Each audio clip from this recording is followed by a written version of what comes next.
Olá, sejam todos bem-vindos a mais um episódio do Pod Miau. Eu sou Bruna Santos e hoje a gente tem uma convidada que é especialista na medicina felina e é um grande prazer receber aqui a doutora Camila Pontes. Seja bem-vinda, Camila, tudo bem? Muito obrigada, Bruna, muito obrigada pelo convite. Muito feliz de estar aqui, né, falando sobre os gatinhos, que é a minha paixão. Somos duas, eu tenho amor aqui pelos felinos e é um grande prazer ter você aqui para a gente falar sobre isso.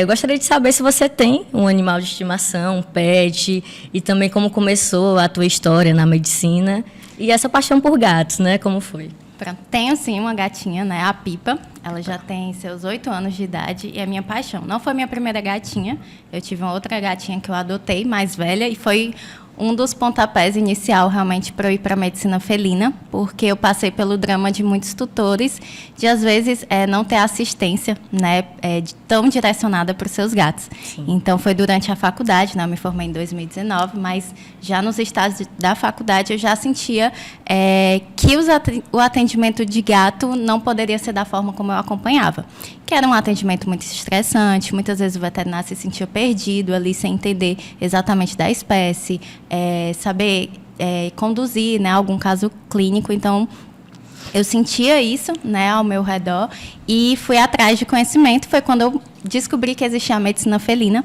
então já estava mais próximo ali do final do curso, e aí eu descobri que existiam veterinários especializados em medicina felina, e aí comecei a estudar gato, né, e quanto mais eu estudava, mais eu gostava, me interessava, e me formei, né, querendo realmente seguir essa parte da medicina felina. Então, veio de uma necessidade pessoal, de uma vivência pessoal, e atrelou ao profissional que você já estava estudando veterinário e viu as possibilidades, né? Exatamente. Então, foi tendo uma gatinha, né, passando por tudo aquilo que muitos tutores hoje chegam em consultório me relatando, né, que ou nunca conseguiram diagnosticar o que o gatinho tem, ou falam uma queixa, né, que gato ele tem essas alterações muito de comportamento, né? Então, é muito sutil, né, quando o gato apresenta alguma alteração, e às vezes eles não se sentiam compreendidos, então passei por isso, né? Então, foi com essa minha primeira gatinha que despertou realmente meu amor pela medicina felina. E a Pipa é filha única? Como foi a história da Pipa? Pronto, a Pipa foi adotada na faculdade, né? Então, ali no restaurante universitário, ela e mais outros gatinhos. E quando eu vi, me apaixonei logo, né? Eu tinha perdido recentemente minha outra gatinha, já tinha alguns meses, e eu queria muito ter outro gatinho, né? Então, ela estava buscando a adoção. Todos os machinhos já tinham sido adotados, só que as fêmeas ninguém estava querendo. Aí eu não vou pegar essa fêmeazinha, e peguei para mim, e Ave Maria, meu xodó, minha companheira. Tocou no ponto que eu tenho até uma curiosidade, talvez isso reforce para quem está assistindo. Você falou que perdeu um gatinho e depois teve a necessidade de adotar outro. Como foi essa decisão? Porque muita gente que perde, o luto fica muito pesado. Sim. E às vezes as pessoas acham que adotar é como se fosse substituir, não vai ter... E ficar aquele trauma do medo de perder novamente. Como foi para você? Assim, eu recebo justamente esse relato, né, que você está falando, que muita gente... Eu lido ali com a doença, né, no dia a dia, então aquela aflição. Então as pessoas muito relatam que não querem ter outro animal, que depois daquele não quer ter mais outro, porque dói muito. Mas eu falo que justamente nenhum vai substituir o outro, né? Mas eu não me veria não convivendo com os gatos, né? Eu sei que é do meu trabalho, do meu convívio diário ali, mas tendo os meus animais, eu não sei como é que eu viveria sem ter, né? Então, é uma paixão muito grande que eu tenho, e é isso que eu falo, assim, muitas vezes a gente está ali no momento da dor, né, de lidar com a doença, né, a gente tem assim, não sabe como é que os próximos passos vão seguir, né, se o animal vai melhorar ou não. E às vezes a gente tem que lidar muito com a brevidade da vida deles, né? Entender isso às vezes é muito dolorido. Difícil. Mas como eu falei, nenhuma vidinha substitui a outra, mas ele dá tempo ali para o luto também. Então, eu falo que a gente tem que viver o luto, né, se perder um animal, e só o tempo mesmo para curar essa dor, e a gente realmente querer ter outro animalzinho, né, assim, falando de gatos, né, a gente tem uma série, assim, um problema muito grande de superpopulação. Demais. Então, quando a gente pega um gatinho e consegue mudar a vida dele, eu acho que isso é a maior felicidade, né. Então, eu jamais, assim, deixaria, né, de ter animais. E é o que eu converso com as pessoas, mas acaba sendo algo muito individual, né? A maioria acabam pegando outro gatinho, outro, né? Outro animal, e entendem, assim, que realmente tem vezes que que realmente, assim, eles não vão viver mais do que a gente, né? Mas Eles vão aí antes. é questão de abrir o coração para uma nova experiência e ter um retorno de acalanto ali de um gatinho, né? Sim. E sempre estar na memória do outro que se foi. É mais ou menos Exatamente. isso, né? Doutora, e fala pra gente o que você percebeu, tanto quanto tutora, quanto na medicina felina, a diferença, assim, mais marcante entre o cuidado veterinário do animal para o cachorro, nesses consultórios? O gato, assim, ainda hoje nas faculdades, né, tem um grande problema de se achar que o gato é um cachorro pequeno, né? Então o erro ele começa daí. O gato é uma espécie totalmente diferente, né? Então tem gente que quer comparar porque o cachorro é assim, o gato é assim. Mas é diferente, não dá para comparar, né? Então, o gato, ele ainda tem muito, né, do instinto dele. Então, a gente tem que entender muito de comportamento felino. A gente tem que buscar entender quem é aquela espécie. Então, quando a gente começa a estudar o gato, tudo começa a fazer mais sentido, porque a gente consegue compreendê-lo, né? Então, eu falo que a gente tem que entrar realmente no mundo do gato. E quando a gente fala de serviço veterinário, atendimento, hoje, né, existem práticas que a gente chama de práticas cat-friendly, que são práticas que minimizam o estresse do gato naquele ambiente. Então, a gente tem que saber que o gato, na natureza, ele tanto é um predador, mas ele também é uma presa. Então, no momento que ele se sentir com medo ou inseguro naquele ambiente, ele vai demonstrar, né, ou o medo dele, que pode ser ficar paralisado, ou então ele partir para uma agressividade. Então, nem toda agressividade, né? Na verdade, a maioria das agressividades são secundárias a medo. E, às vezes, as pessoas, né, o profissional que não entende essa postura do gato e não consegue realmente dar um ambiente e uma conduta que dê uma tranquilidade para aquele animal, realmente acaba tornando ali o atendimento mais difícil e traumatizando, né, aquele gatinho. Sim.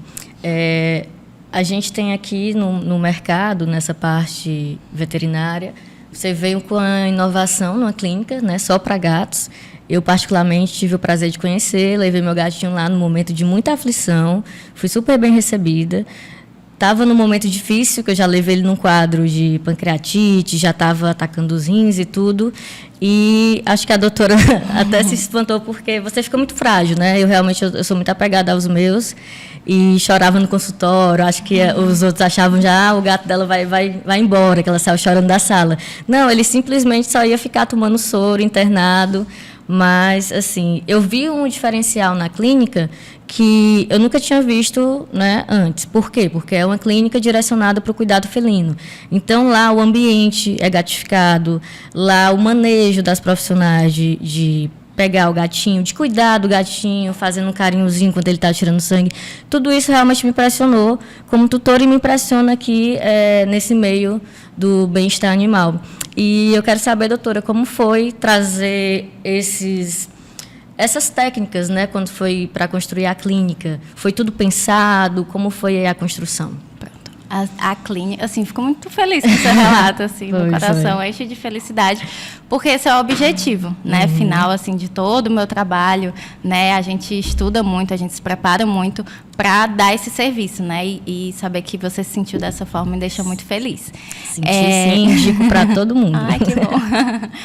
Então, assim, realmente, cada detalhe da clínica foi pensado, né, é o que eu falo, a gente tem que ver o mundo sob os olhos do gato. Né? Então, tudo é pensado no conforto dele e dos seus tutores, né? Que eu falo que o gato hoje, né? A pessoa que chega lá com o seu gatinho para um atendimento, aquele gato é o amor da vida dela. Então, realmente, o que você falou, esse é um momento de fragilidade. Então, é o que eu sempre prezei, né, no meu trabalho e também falo para toda a equipe sempre, para a gente ser muito acolhedor. Né? Então, a pessoa está aflita, né? Não sabe como é que o gatinho vai evoluir. Então, toda a equipe, realmente, a gente tenta sempre ser muito acolhedor, porque é um momento muito difícil, né? Envolveu internação. Então, tudo isso gera muita aflição, medo, e é totalmente compreensível. Acho que quando a gente escuta internação, são dois bags, assim, tanto da saúde, tanto do financeiro. Exatamente. Então, são duas questões que a gente já vê várias situações de relatos de gente que perdeu um animalzinho, que às vezes ficou internado por uma coisa que nem precisava. Sim. Então, infelizmente, existem profissionais do mercado que abusam um pouco desse momento, né? Como da maioria, não só dos animais, né? Dos humanos também. Então, a gente ter esse cuidado, essas clínicas que a gente pode confiar e profissionais que entendem essa parte humana do tutor e a necessidade do animal, realmente é louvável e é de tirar o chapéu e ver que a clínica também está crescendo bastante, né? Eu acho que eu fui no iniciozinho, ainda nem tinha internação 24 horas, agora é direto. Então, acredito que as pessoas elas estão vendo a importância e como é bom ser bem tratado, né? Sim, com certeza. O tutor do gato, ele é diferente, porque ele é preocupado. Exigente e ele também. É exigente. Né? Então, ele não confia em você de primeira, então ele fica, vou ver onde é que isso aqui vai dar. Mas, aos poucos, a gente consegue conversar, né? E realmente mostrar o que precisa ser feito. Quando se trata de internação, realmente, você foi bem no comecinho, hoje é a nossa internação, né? É 24 horas, e tem uma equipe bem maior, né? São 2 internações, na verdade, a gente tem um cuidado de não misturar doenças infecciosas com doenças não infecciosas. Então, e a equipe é toda preparada para o manejo, né? De ser tranquilo, então a internação é muito silenciosa, né? Então, a gente utiliza das luzes também, cromoterapia, para reduzir o estresse, e também músicas, né? Então, tem todo assim, a internação do gato, eu falo, ela tem que ser muito objetiva. O gatinho ele tem que entrar, resolver o que ele precisa resolver ali e depois vai para casa. Porque o gato, assim, os tutores sempre falam, mas ele vai ficar estressado. De fato, o ambiente, ele estressa o gato. Mas aqui a gente tem tudo para tornar esse momento dele, essa estadia, o mais tranquilo possível. Tanto é que a gente tem vários relatos, né? E eu fico feliz até de falar de gatinhos que são muito estressados, que chegam sem permitir manipulação, seja por dor, seja por medo, e sai da internação amigo Lá de se todo sentindo mundo. bem. Então, isso é bem legal. Essa técnica, vocês prestaram atenção, assim, uma cromoterapia para a internação do gato. Se eu for me internar hoje em dia, não vai ter isso, não. Então, assim, é um cuidado especial. Quando eu fui na clínica, pelo nervosismo e tudo, eu queria ficar lá. Eu não aceitei. Eu não queria deixar o meu gatinho lá. A primeira vez que eu estava indo na clínica, eu não conhecia direito o cuidado, né, o medo de outros relatos de outros estabelecimentos. E eu só consegui me acalmar e ir embora quando a funcionária da clínica ficava me mandando vídeo direto, dele calminho, dela dando carinho e tudo. Então, tudo isso conforta. E é difícil, tipo, realmente existe essa preocupação do cuidado, se ele estava comendo, o tipo de ração que ele come. Então, realmente os detalhes que fazem a diferença. E tudo isso é de estudo, né, doutora? A cromoterapia que faz... Exatamente. Nada a gente tira da nossa cabeça, né? Tudo realmente... Hoje a gente tem, assim, consensos, né, que falam como reduzir o estresse do gato na internação, né? Então, isso é tudo baseado em ciência, né? E a gente vê na prática que realmente funciona, né? E assim, a gente tem alguns diferenciais lá na clínica, além do ambiente, também esse contato com o tutor. Então, hoje a gente tem grupo no WhatsApp, né? Então, a gente tem boletim médico manhã e noite, manda atualização do paciente. Eu sempre estou nesses grupos, né? Apesar, muitas vezes, não sou eu que dou isso, e não dou o atendimento inicial, mas eu sempre estou no grupo como responsável da clínica e também para dar esse suporte. A playlist na recepção. A playlist da recepção. De música para gatos. Exatamente. Eu cheguei lá com meu gatinho, ele se chama Elton John, a recepcionista. A gente já foi mais tranquilo para o retorno. Ela colocou Elton John para ele ouvir. Eu achei sensacional. Assim, eu tô puxando bola, gente, aqui, porque foi real. Aqui não é nada assim exagerado, não. Agora, doutora, fala para a gente como que é a divisão da clínica. Tem oftalmologista, tem o especialista para os rins, eu sei que tem os ultrassons. Como que está lá a divisão hoje em dia dos serviços? A gente tem o serviço da medicina felina, né? Então, todos os veterinários que fazem atendimento clínico, eles são especializados em medicina felina.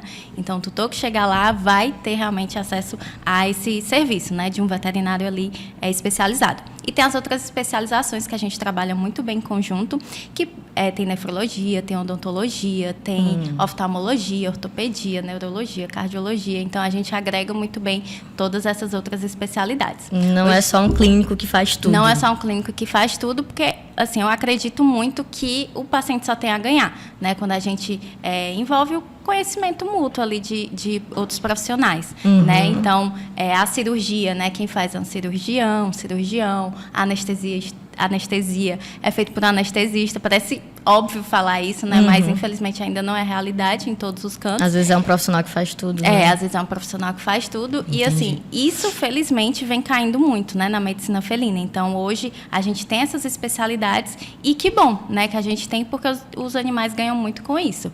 Então, a gente tem a parte de ultrassonografia, a parte de radiologia, né, radiografia. Então, a gente faz endoscopia também, então, tem todos esses serviços e coletas de exames, né, de sangue. Então, tudo a gente faz na clínica. A coleta, que é muito importante, né, ser sem estresse. Então, a gente preza muito por isso. Toda a equipe é treinada, né, para minimizar o estresse, assim, dar o mínimo de estresse, né, para o paciente, assim, minimizar realmente ao máximo.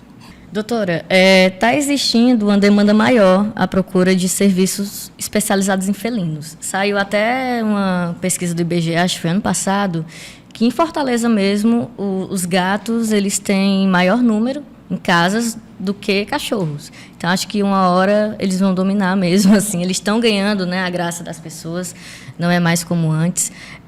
Assim, como que é isso no mercado, né? Mercado aí pet friendly, como que você vê essa questão? Está aumentando mesmo a demanda? Tá, né? Então, é isso que você falou, né? As pesquisas já mostram que tem realmente um crescimento maior da presença de gatos, né, nos lares. Isso vai muito, eu acredito, né, e também as pesquisas falam, que está muito associado ao estilo de vida das pessoas hoje, né? Morar em apartamentos pequenos, então... E a paixão, né, pelos gatos, porque quem tem gato, né, sabe como é apaixonante a espécie. Então, tanto é que quem tem gato, né, sempre tem mais de um. Só não gosta quem não conhece, né? Exato, só não Depois gosta que quem conhece, cai no golpe da pirâmide, do lar temporário, e vai criando a sua... São vários golpes aí, é isso mesmo. Então, o que a gente percebe é que tem uma exigência maior em relação aos gatos, né? Então, o tutor hoje do gato, ele não aceita ir num consultório veterinário e que o veterinário não entenda do gato dele, né? Então, ele acaba realmente procurando um serviço melhor, né, um profissional que realmente entenda do gato dele, né, consiga atender às expectativas dele, porque a gente vê que é um tutor mais exigente. E, felizmente, a medicina felina também tem crescido, né, em relação ao conhecimento da espécie mesmo, de doenças, né? Então, a gente tem estudado mais o gato. Então, isso é bem bacana, porque a gente consegue estar abordando melhor, né, todas essas demandas. Mas quando você pensou assim, eu vou abrir uma clínica especializada em felinos, como foi o impacto aqui em Fortaleza? Estudou o mercado? Teve uma dificuldade maior no início de pegar um público-alvo ali que... enfim, estudou o mercado. Qual foi a maior dificuldade, então, até hoje? Pronto. Assim, eu já fazia atendimento, né? Fazia atendimento volante, autônomo em clínicas e fazia também a domicílio. E eu via realmente que necessitava de um local para atender só o gato, né? Porque exigia uma série de coisas. O gato não é só chegar e fazer o atendimento e pronto, né? Tem todo um antes ali de preparação, deixar ele tranquilo naquele ambiente. Então, eu atendia muito em clínicas mistas, né? E eu via que realmente não era o ambiente mais adequado para estar atendendo aquele gatinho, porque tinham fatores que geravam estresse no animal. Então, o ideal seria ter um ambiente que só atendesse gatos, que minimizasse o estresse dele ali no atendimento veterinário. Então, foi por essa necessidade, né, como profissional e também entendendo que existia uma demanda por queixa de tutores, né? Meu animal, quando vem para o veterinário, fica muito estressado, ao ponto de, muitas vezes, ele pensar em não levar o animal para o veterinário pelo estresse que estava causando ao animal. Verdade. Então, isso é bem complicado, né? Você querer, vou segurar essas alterações que ele está apresentando, não vou levar porque o estresse é muito grande. Que às vezes até para botar numa caixa de transporte é difícil. Exatamente. O meu caçulinho eu ainda não castrei, porque ele é uma oncinha disfarçada e é difícil, mas eu estou tentando enganar ele e vai dar certo essa castração. É todo um trabalho, né? O gato a gente sabe que assim, é no tempo dele. Exatamente. Toda essa confiança. Levando em conta todo esse histórico que você contou, qual seria o diferencial? Falando aqui para quem está acompanhando, de eu levar o meu gatinho na Só Pra Gatos ou de eu levar numa clínica mista? O que é que eu encontro lá? A primeira coisa, né? Vai ter só gato, então só cheiro de gato. Sim. E outra coisa que a gente preza no ambiente é o silêncio e a tranquilidade. Então lá você não vai ver barulho, né? Pelo contrário, a gente utiliza música no ambiente, né? As pessoas se movem de forma mais tranquila, falam mais baixo justamente para não estressar o gato. Outra coisa é que eles podem ficar soltos, né, ali na recepção, então tem todo um ambiente seguro para eles. Abre a caixinha, isso reduz o estresse. Tem um parquinho também preparado para eles, então o gato adora a altura e eles se sentem mais seguros. Os gatos se sentem mais seguros com a altura, né? Então tem um parquinho lá que eles podem tanto subir nas prateleiras, brincar. É um momento também de interação com o seu tutor que realmente reduz o estresse. E eu soube que tem um funcionário especial lá. A gente tem um gerente, né? Ele se chama Gatão. Na verdade, foi um gato que a gente já adotou adulto, né? Ele apareceu lá na clínica, estava bem debilitado, né? Estava com problemas de pele, ele urinava com sangue, né? Tinha cistite importante. E ficou em tratamento e acabou sendo promovida a gerente, né? Não sai mais de lá. Então, se torna até um apoio emocional. Tem muitos tutores que querem levar o gatão. Gente, se levar, acabou a clínica. Não tem como levar o gatão. Ele precisa estar aqui. E ele é um verdadeiro gatão, lindão, né? Um gatinho preto, fofinho. Vamos botar a imagem aqui do gatão para vocês conhecerem, se apaixonarem. E é só adotar que vocês vão ter um gatão em casa também. Leva lá na doutora Camila para ela fazer o tratamento, ele vai ficar gatão também na sua casa. Doutora, como você pegou o gatão com essas questões de rua? A gente vê muito gatos de rua sofrendo por doenças de pele, a questão da FIV e FeLV. Qual a diferença da FIV e da FeLV? Como é que a gente pode tentar prevenir isso nos gatinhos? A gente tem essa questão de superpopulação de gatos que acaba persistindo ali as doenças infecciosas, como é o caso da FIV e da FeLV. Infelizmente, o Brasil, né, em geral, ele se destaca ali em relação a outros países pela alta incidência dessas doenças. E muito está associado a um desconhecimento da doença. Então, a FIV é a imunodeficiência viral felina e a FeLV é a leucemia viral felina. Então, são duas doenças causadas por vírus que, uma vez que o animal se infecta, ele não consegue ter cura, né, dessa doença. Então, hoje a FIV, né, a transmissão é pela briga, né, entre gatos. Então, geralmente, gatos de rua, não castrados, né, se envolvem muito em brigas e persiste o vírus ali. A leucemia, ela já é entre o contato direto, né, ali pelo contato com a saliva, né, lambedura entre gatos e beber água no mesmo pote. Comer no mesmo potinho, então acaba levando à transmissão. Felizmente, para FeLV, a gente tem vacina, então a gente consegue proteger o gato. E para a gente saber, assim, na verdade, para a gente saber se o animal tem, existe uma testagem, que é um teste rápido, né? Então, todo gato, na vida dele, precisa ser testado pelo menos uma vez, né? Então, tem momentos de doença da vida dele que ele pode também estar sendo retestado, então se ele for exposto a algum risco, a gente também faz o reteste. Quando eu adotei o meu gatinho, o mais novo, eu tive que fazer o teste de FIV e FeLV. Então, para justamente ter esse cuidado com o meu primeiro gatinho, para não já colocar em contato. Então, assim, quem tem a FIV vai ter a FeLV ou vice-versa? Pronto. Não, né? Então, o gatinho pode ter a FIV ou a FeLV e pode ter os dois, que aí é o pior cenário, né? Porque ele tem duas doenças virais e imunossupressoras. Então, o prognóstico, né, desse gatinho é mais reservado. Então, o ideal é sempre testar, né? Pegou um gatinho, seja tendo já outro gatinho ou não, seja sendo seu primeiro gatinho, não vai conviver com outros gatos, ou então até se você souber o histórico dele, né, de ali quem foi a mãe, o pai, é mais difícil a gente ter esse cenário, mas mesmo se tiver, muitas pessoas pegam isso como uma garantia de não ter, mas não é garantia, né? O teste ele é individual, então cada gatinho precisa ser testado e muitas vezes retestado durante a vida dele. Então, vamos supor que no mundo ideal, uma clínica aqui gratuita que existe em Fortaleza seria perfeito se você levasse seu animal lá, o felino no caso, tivesse as vacinas, tivesse o teste de FIV e FeLV, né, e tivesse a microchipagem. Já seria um kit sensacional aí, né? Seria, sim. A testagem para gatos hoje ela é fundamental, né? E às vezes, assim, a gente está falando mais sobre a FIV e a FeLV, mas eu ainda recebo gatinhos com 5, 6 anos de idade que já foram ao veterinário e os tutores nunca escutaram falar dessas doenças. Então, a gente tem que falar cada vez mais, porque tem um teste e é só assim que a gente vai conseguir também estar controlando essa doença. Perfeito. Inclusive, Um dos fundamentos aqui que a gente teve a ideia do podcast é para informar, passar educação nessa questão dos animais, porque muita gente não sabe, cria um gato sem ter esse cuidado. Isso. E às vezes o gato aparece doente, quando já vai levar, já é um quadro muito pior, porque não cuidou antes, não testou. E quais são os sintomas, assim, das duas? Pronto. A FIV, ela, inicialmente, a gente não vê sintomas no momento que o animal se infecta. Às vezes ele apresenta uma apatia, mas acaba sendo muito discreto. A gente vê mais a descrição em literatura. Na prática mesmo, esse paciente não chega ao consultório porque é algo na verdade, muito breve, né? Então, não repercute tanto.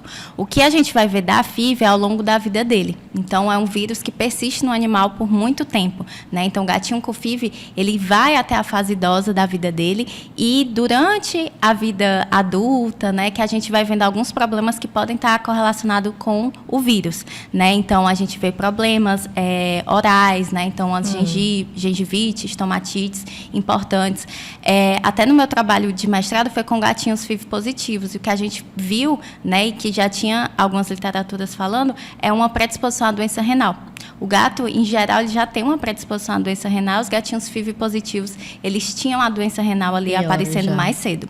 Então, problemas respiratórios também, mas são coisas que estão associadas, assim, causam a doença clínica, mas não compromete tanto a qualidade de vida dele, porque é um animal que chega à fase idosa.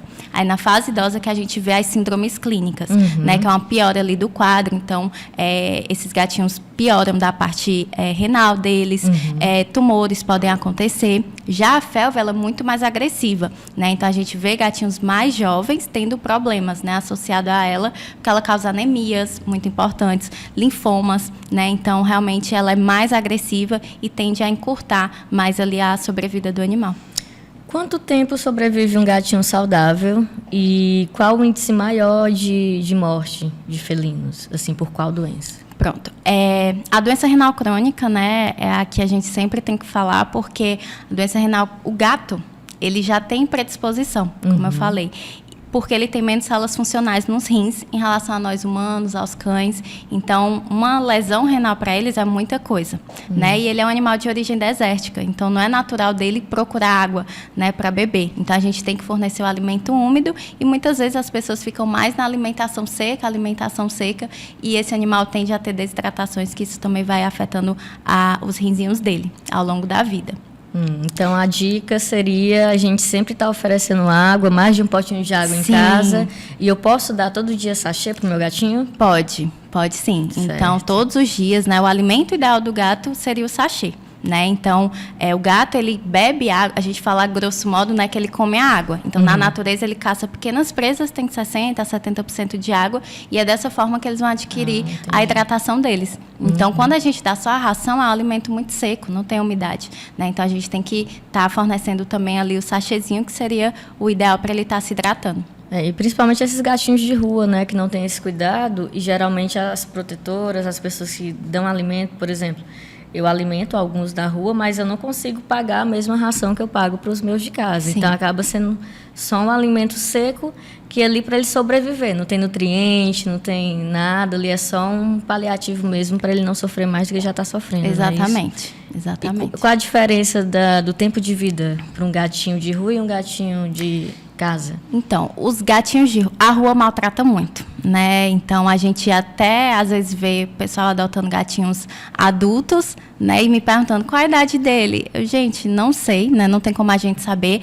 porque ele vem, às vezes, todo machucado, com os problemas dentários, né? Então, é difícil dizer porque ele passou, né, ele está exposto a tudo, né, a fome, a briga com outros animais, então é difícil dizer. Então, esse gatinho, ele tende a ter uma vida bem mais curta, né, ali, a maioria não vai até a fase idosa, né, que é ali a partir dos 8 anos de idade. Hoje, a sobrevida de um gato, né, que vive bem, domiciliado, é uma média de 15 anos, mas, na prática, né, assim, a gente tem visto que tem passado, né, então, toda semana eu atendo gatinhos com 17, 18 anos, eu tenho um paciente, que é o meu paciente mais velho, que tem 23 anos. Nossa, que legal. Então, a gente vê que essa expectativa de vida, ela está avançando muito, né, então, 15 anos eu já vejo como um gato jovem, né. Que bom saber. Então, infelizmente há uma discrepância assim grande, né? Um que vai para os 15 anos, o outro com os 3 aninhos na rua já não consegue tanto, né? Exatamente. É isso que o abandono faz. É o abandono e, às vezes, o preconceito das pessoas, né, em maltratar também os gatos. Infelizmente, os gatos, né, eles ainda sofrem muito estigma da população, né? Então, é tão importante a gente falar dos felinos, porque Levar gera muito... chute, tudo, gera achar muito que é preconceito. sujo, Exato. tudo isso, que leva doença para casa. E é tudo fake news, assim, né? Exatamente. Tem que ter um cuidado. Doutora, eu quero adotar um gato. E agora, o que é que eu faço? Peguei um filhote, tô perdida. Pronto. Primeiro você tem que adequar seu ambiente àquele gatinho, né? Então, se for uma casa, você tem que ter lá um apartamento, né? Janelas, porque o gato ele vai procurar esses locais para subir. Vai fugir. Você tem que dar altura para ele, né? Então, é o que a gente chama de gatificação. Então, fazer móveis ali para ele utilizar daquele ambiente. E também o gatinho, né? Uma coisa que muitos tutores falam, ele está arranhando tudo. O gato vai arranhar, né? Então, você tem que realmente dar os arranhadores, né? Ensinar a redirecionar esse comportamento para o local que você quer que ele faça. Em relação à alimentação também, então, o gatinho, ele precisa comer ração seca e também um alimento úmido. Se for um gatinho filhote, a gente começa a introduzir uma série de sabores e texturas diferentes, porque o gato, ele naturalmente já tem o paladar muito seletivo, né? Então, essa é uma fase bem bacana para a gente estar introduzindo outros alimentos para ele não ficar tão seletivo. Então, é ter o cuidado com a casa, telar a casa, ter os arranhadores e cuidado e introduzir uma alimentação aos poucos para ele, não é Exato. isso? E os testes, né? A questão da saúde. Exatamente. Então, em relação à saúde, esse gatinho precisa ser testado, ele precisa ser vacinado, passar por um atendimento, né, para ver se está tudo bem com a saúde dele. E você precisa também dar ter tempo de qualidade com esse animal, né? Acredita-se muito que o gatinho é um animal independente, então você pode botar ali ele no ambiente que ele vai ficar bem. Não é bem assim. É um mito, né, doutora? Os meus são super apegados. Exatamente. O gato, ele sente falta do tutor, né? Tanto é que vários relatos, você já deve ter escutado ou passado por isso, de tutores que viajam e o gato muda o comportamento, né? Começa a urinar fora da caixinha. Então, são coisas assim que a gente vê porque eles realmente se apegam ao dono. Então, tem uma rotina junto, né? Eu viajei por 12 dias, cheguei em casa, ele virou a cara assim pra mim, não quis falar comigo e depois ficou de boa. Mas Ficou eles sentido. sentem, eles ficaram Sim. sentidos. Então, acontece. o gato filhote, ele ainda brinca sozinho. O gato adulto, ele precisa ser estimulado, né? Faz parte da vida dele. Então, o gatinho brinca até a fase idosa. E é bom ter esses momentos com o gato, né? De interação. Brincar que eles gostam, né? Exatamente. Ter um momento para você brincar com eles. Exatamente. Então, que maravilha. Então, adotem, que é super tranquilo e o retorno de carinho é maravilhoso. Doutora, a gente está aqui no final, a gente vai fazer um quadro aqui que a gente tem que se chama Bate-Pata. Vamos bater aqui a nossa patinha humana. E eu vou falar aqui uma palavra e você vai me dizer o que passa na cabeça, assim, rapidinho. Um bate-pato, bate-volta rapidinho. Certo. Vamos lá. Gatos. Amor. Veterinária. Minha paixão. FIV. É uma doença que a gente precisa erradicar. Castração. Recomendada a todos os gatinhos. Oncologia. É dar um conforto para esses pacientes que, devido à sua idade avançada, acabam desenvolvendo problemas oncológicos. Perfeito. Mito sobre gatos. Que gato é um animal independente. Um conselho para os tutores de gatos, assim, breve. Um conselho, procurem um serviço especializado, né, pessoas orientadas que podem dar suporte, né, para você estar cuidando do seu gatinho da melhor forma e você ver envelhecer com ele, né, da melhor forma. Perfeito, perfeito. Doutora, foi um prazer. Eu só tenho a agradecer. Estou muito animada aqui com as dicas. Eu acho que o mercado vai crescer, a gente vai ter mais condições aí pela ciência de cuidar dos nossos animais, tanto gato quanto cachorro e todos no geral, né? E é uma alegria poder receber profissionais como você que tem essa paixão por eles, não só profissionalmente, como pessoas, e faz a diferença na vida do tutor e dos pets. Muito obrigada, de verdade, foi um prazer. Queria pedir, por favor, que você deixasse suas redes sociais aqui para eles e para eles estarem acompanhando o seu trabalho. Bom, então, se você se interessa pela medicina felina e quer saber mais sobre os gatos, eu convido vocês a seguirem minha rede social, que é camilapontes.vet, e a da clínica também, e acompanhar nosso trabalho, que é a Só para Gatos Clínica. Quem nos acompanhou até aqui, eu quero agradecer e pedir que sigam a gente nas redes sociais. A gente está no Instagram, no YouTube, no TikTok, e se inscrevam no nosso canal. E até o próximo episódio.